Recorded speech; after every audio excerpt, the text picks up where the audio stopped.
I'm your host, Peter Komendowski, and welcome to Surviving Bad, where we explore Iowa stories of survival, hope, and inspiration. Today we're joined by Maggie, a community activist that has survived her own war on drugs and dedicated her life to helping people. She has a background in substance use prevention, criminal justice, and community activism. And in talking with her, we found that she is passionate about a problem that threatens to turn the war on drugs into a war waged against the innocent, our children. Let's meet Maggie and unplug a conversation that will surely get you thinking. Maggie, welcome to the show.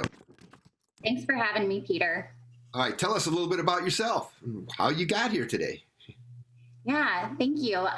Well, I have been working in the world of substance abuse prevention for quite some time now, which I actually got into it in a roundabout way. Before that, I had worked more in the criminal justice and social work systems, but I became interested in substance abuse prevention despite some misguided political views that I held at the time. I still understood that using substances is worse off than not using substances. So I kind of wanted to talk to kids, especially about the importance of not using, but I ended up getting a lot more information than I ever bargained for. And it's kind of turned into a personal movement of mine because of all of the information I've come across with this history in our country of drug policy, the war on drugs. I've gotten very passionate about the Black Lives Matter movement. And I'm also pretty politically involved in both Iowa and Nebraska. But I've just been really disturbed at some of the rhetoric that I've heard, especially around social media and in people's political campaigns around, like I said, drug policy and the war on drugs. Now, you had your own personal experiences with addiction, if I understand correctly. That's correct. By the grace of God and the fellowship of AA, I've been sober for 11 and a half years. I got sober pretty young in life. Hopefully that's kind of obvious by my appearance, but I was able to get help. And I can talk a little bit more about that. But I guess what I would say about my personal battle with addiction is that it's absolutely the hardest thing I've ever gone through. I would not wish addiction on my very worst enemy. It's anyone who's been in recovery, who's gone through addiction, understands that it's literally hell to go through. And so I think that kind of gives me another perspective about what it is I would like people to prevent. And at the same time, and probably only people that are in recovery will understand what I mean when I say, at the same time, I am extremely grateful to be a recovering alcoholic because the way that I get to live my life now, my experience in recovery, the perspective that I have, the treatment that I've gotten, all of those things are extremely powerful and helpful and fulfilling to me. So I'm grateful for that. And I know you're very close with your family and the children in your family. And I've heard they really do inspire you to want to help people avoid some of these pitfalls and consequences. Absolutely. Yeah. I have several nieces and nephews, ages ranging from 2 to 31. So some of them are still under the age of 18 and at very vulnerable ages. And so it's important to me that the world that they are growing up in is at least a little bit better than the world that I grew up in. I think that's everyone's goal, or at least I would hope that it would be. Well, we'll take a short break. We come back. We're going to continue our conversation with Maggie. We'll see you all after the break. You don't want to miss this. There's a lot of twists and turns in this conversation.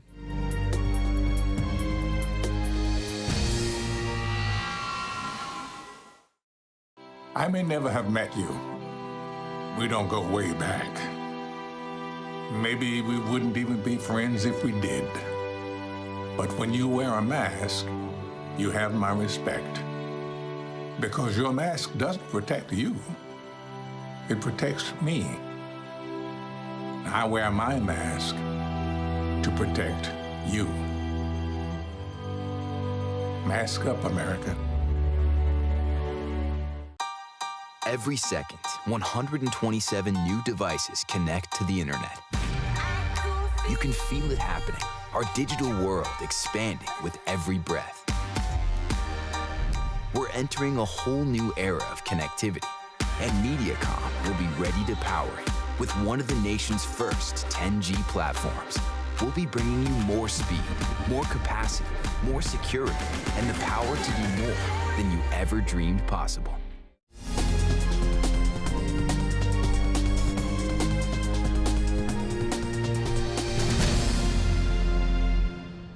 Welcome back to Surviving Bad. We're talking with Maggie about the surprising twists and turns in the narratives that influence our lives and the actions of our children, often with potentially disastrous consequences. And Maggie has some experiences with looking at drug policy that might open your eyes to ideas that we just weren't expecting. Maggie, it's your show. Well, thank you. Well, I mentioned that I kind of got into prevention back when I had some misguided perspectives on drug policy. So when I was in college studying criminal justice, we talked a lot about minorities and the disproportionate minority contact. We talked about the war on drugs. And I was looking at all of the same information that I can look at today. But my conclusion was a lot different. And I saw that we have both tobacco and alcohol that are legal in our country. And I saw that, of course, those cause a lot more problems and a lot more deaths than all these other drugs combined. I also saw that a vast majority of people that are in prison today are there for things related to alcohol or marijuana or meth or other drugs of some sort.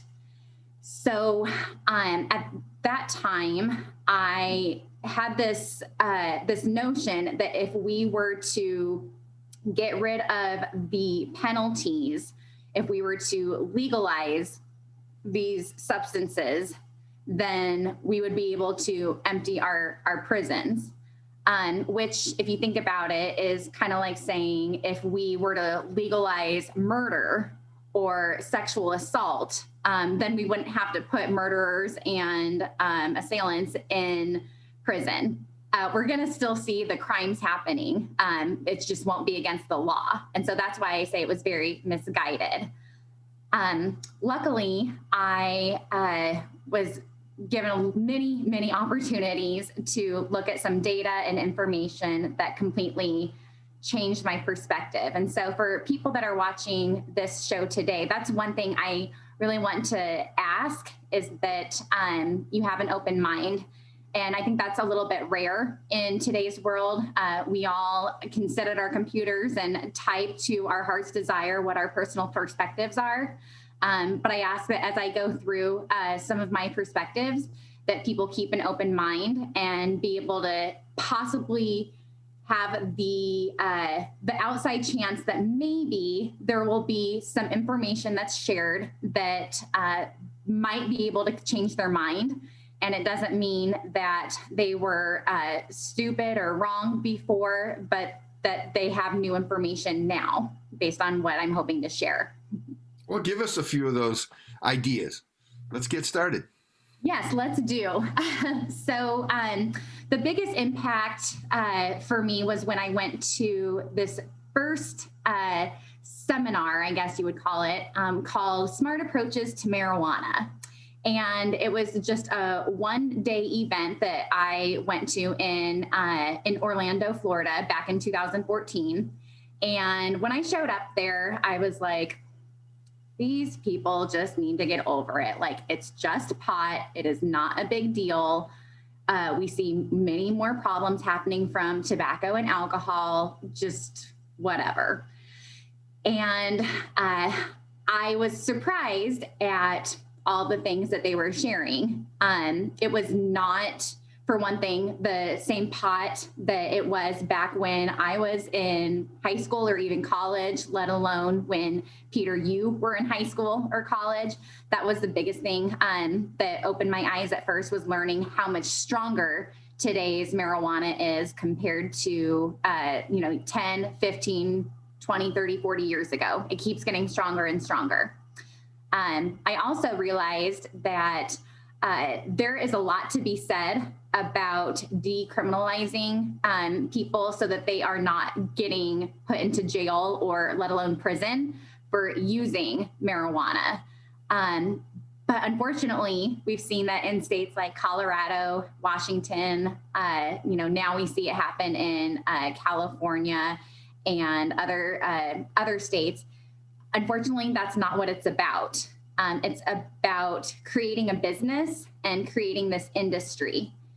So those of us that see tobacco and alcohol for what it is, it's a legalized substance that has created a lot of problems in our country. We see some people, myself obviously not included, are able to drink alcohol and it doesn't destroy their lives.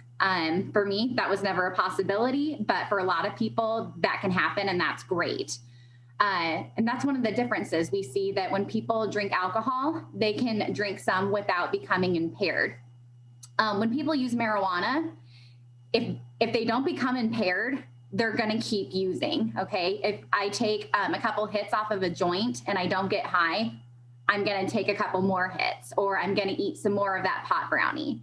I'm going to do what I can to get high. And so the point of using marijuana is impairment. And for people that are trying to sell marijuana, if I am working in that industry, my goal is to have people that don't use to start using. And my goal is for people that are already using to use more, right? It's the same thing that we see happen with alcohol and tobacco. So of course, unfortunately, the other part of the story is that we've seen the industry says, okay, yeah, we could maybe get some 21-year-olds who waited until they were, over halfway through college age eligible to start using. But what they really see being a good business model for them is to target people younger in life. So you were talking, and I know that's an area of passion for you, Peter, is what is being advertised to our kids, what messages they are seeing. And again, if this was just about seeing 21-year-olds and 45-year-olds and 70-year-olds that are already using pot, making sure that they're not getting locked up for it, that would be something that I will go to bat for all day long, okay? Unfortunately, though, this legalization movement is not about that. It's some propaganda, if you will, that has been put out there by the industry saying that we need to legalize, but it's really getting younger people to start using to get them addicted. Well, we're going to take a short break and take a look a little bit more at sort of that conflict between business and the well-being and health of kids. When we come back, we'll talk with Maggie about not only how her own experiences have influenced her to fight back against what she believes to be some big problems, but how you may be able to identify them in your life and keep your kids safe. See you after the break.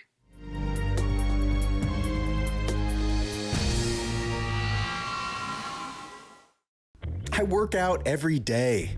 COVID won't kill me. I'm 24. COVID won't kill me. I have antibodies. COVID won't kill me. It's been a long week. COVID won't kill me. I'm 25. COVID won't kill me. I'm partying outside. COVID won't kill me. I don't need to wear a mask around my friends. COVID won't kill me. I'm 23. COVID won't kill me. If I haven't gotten it yet, COVID won't kill me. I'm young. COVID won't kill me. Famous last words. Don't let them be yours. Socially distance. Mask up, America.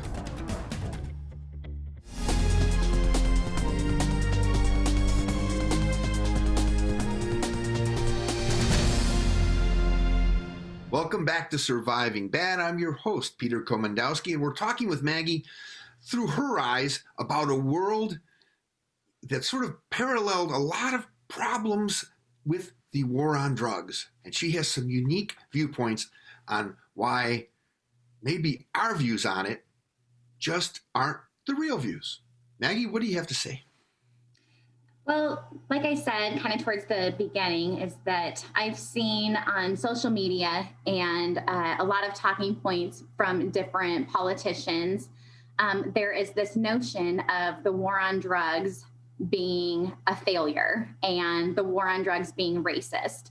And I'm not taking a stance on either of those statements, but what I do want to do is look at, or I guess I would say, bring into question where people are getting that from.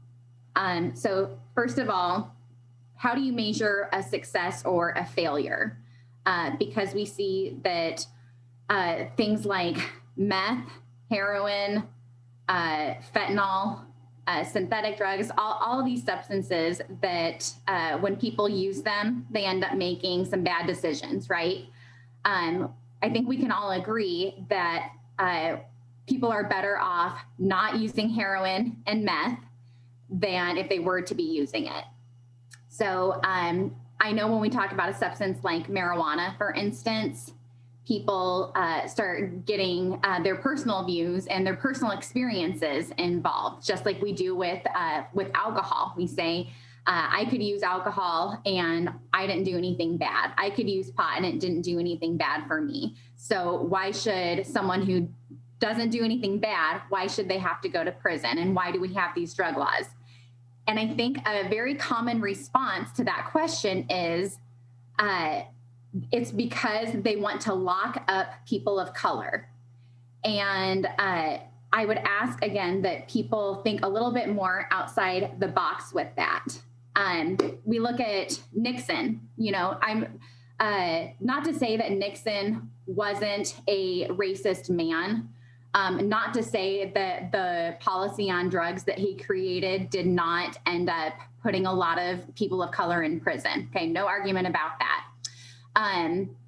We saw, though, that the war on drugs, actually his policies was, it created a lot more opportunities for people to get treatment and to get help for addiction than we had ever seen any other president up until that time do. And a lot of people don't realize it wasn't until Ronald Reagan became president that he really started putting the law enforcement behind the policy on drugs, or what people call the war on drugs. So with law enforcement and the crack cocaine epidemic, this is where we have seen changes to going after the drug users instead of the drug traffickers. So again, this rhetoric or this conversation that people are having around the war on drugs, I would invite people to ask themselves, just here in my area, in my community, how many of us know someone who is spending years and years in prison for a drug charge? Me, personally, I can think of a handful, okay? Then when I think about the number of people in my life that are affected by addiction, or have had a problem with alcohol or other drugs, I can think of several handfuls of people. And so again, when we're talking about the war on drugs being a failure, the disproportionate number of people being put in prison, that are people of color being put in prison for, drug-related charges, what we're seeing is two conversations that don't match up. Yeah, I think we've had actually some guests on the show that looked at the prohibition of alcohol historically and said that, it was never a failure. There were less people going to prison. There were less homicides. There was much less abuse of women and violence to women. But what there was lacking was a financial incentive for government, taxes. That the primary issue for the repeal of prohibition was so the government could tax alcohol, not because it didn't do good things. And one of the things I've heard activists say, and I wonder if you concur, in that this marijuana problem is going to manifest itself because of it's a highly addictive and potentially dangerous drug in high dosages that they're selling, in more violence to women and more violent crime and more psychotic outbreaks. What are your thoughts? Well, first off, I think for people that are listening that may have heard the myth that marijuana is not addictive, for one thing, we just need to clarify right now that if you look at the DSM-5, the diagnostic tool that psychologists and psychiatrists use to diagnose people with bipolar disorder or depression or a substance use disorder, we need to make sure people understand that severe marijuana use disorder or cannabis use disorder is in there. So first, we have to understand that marijuana is addictive, and we do see people have problems with it. Those problems, it's hard to imagine someone smoking that Woodstock weed and what do we see in the media? We see that person relaxing, sitting on the couch, not wanting to do anything. And so we see really how is that going to turn into violence against women, like you just suggested? Again, we need to look at what the science is saying. And it's over and over again, we're seeing that states, especially that have legalized marijuana, are making marijuana stronger and stronger. So it's going to be affecting people in a much different way today than it was that many years ago. And a lot of times that effect that it has creates some violence or some hallucinations, some less than desirable outcomes. Well, these are all great points. We are going to take a short break. And after the break, we'll invite Maggie to share some final comments and some good advice. Stay tuned. You don't want to miss this.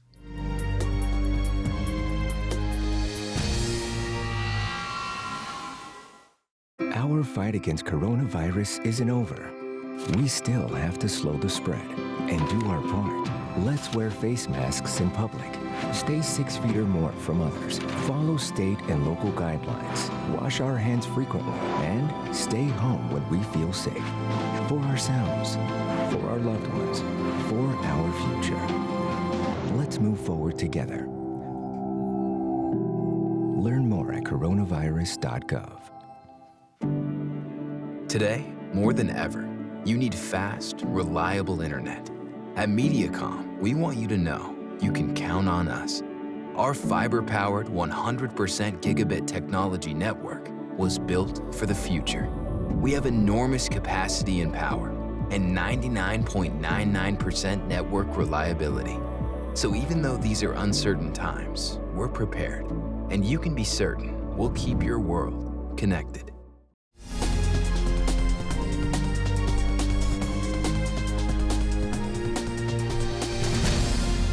Welcome back to Surviving Bad. Today we're talking with Maggie, a young woman that has lived to fight another day. She is a survivor. Let's hear what advice Maggie has to share that may help you understand this crazy world of marketing marijuana and substance use disorder and criminalization and drug policy. Maggie, the stage is yours. Thank you. Well, I think you just kind of wrapped up a lot of things into one sentence that are really hitting home what a lot of issues are today. And I have been a Democrat all my life. I am now a registered independent. And part of the reason for that is because of this issue on drugs. As liberal as I am, I have just been really frustrated by all of these hippie liberals that I am around that are pretending that they are just surrounded by people of color being imprisoned for smoking marijuana. And I'm saying, how can you not look on the books, first of all, to see that our laws, especially in Nebraska, do not allow that? In Iowa, please bring me the police officers that are imprisoning people for that, and that are especially doing that to people of color, because it does happen disproportionately to people of color, and I take issue with that. But what I take a bigger issue with is the problems that people have as a result of addiction. I am, again, we have liberals on one side saying we need to stop incarcerating people with addiction. And they seem to believe that conservatives are on this side saying we need to lock up people of color that are using drugs. And I'm saying neither one of these talking points are coming from a reality. The reality is that we need to have some policies that will address the disproportionate number of people of color in prison. But we have to do better than saying, let's let people of color get high.